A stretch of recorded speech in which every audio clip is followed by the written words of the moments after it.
દાહોદ જિલ્લાના સમાચાર છે. પીપલોદ ગામના થયેલ મારામારીના બનાવ સંદર્ભે કાયદેસર કાર્યવાહી કરવામાં આવી. આજરોજ દેવગઢ બારિયા તાલુકાના પીપલોદ ગામે થયેલ મારામારીના બનાવમાં નરેશભાઈ ધીરાભાઈ પટેલને ગંભીર રીતે ઈજા પહોંચાડવામાં આવી હતી.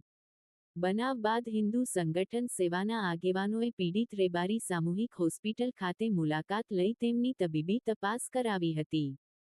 ત્યારબાદ વધુ સારવાર માટે પીડિતને દાહોદ સ્થિત ઝાયડસ હોસ્પિટલમાં ખસેડવામાં આવ્યા હતા. આ બનાવમાં આરોપી સપાન દ્વારા લાકડીનો ઉપયોગ કરી ગંભીર હુમલો કરવામાં આવ્યો હોવાનો આરોપ છે. 10-15 લાકડીઓ મારવામાં આવી હતી. આ બનાવ અંગે પીપલોદ પોલીસ સ્ટેશન ખાતે ફરિયાદ નોંધાવવામાં આવી છે.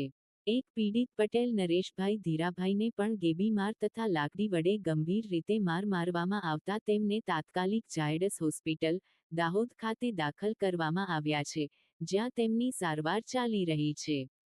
આ સમગ્ર ઘટનાને લઈ સમસ્ત હિન્દુ પરિવાર દ્વારા હુમલાખોર ગુનેગારો વિરુદ્ધ કાયદેસર તથા કડક કાર્યવાહી કરવામાં આવે તેમજ આવા અસામાજિક તત્વ સામે રિકન્ડક્શન સહિતના કડક પગલાં ભરવામાં આવે તેવી તીવ્ર માંગણી કરવામાં આવી છે.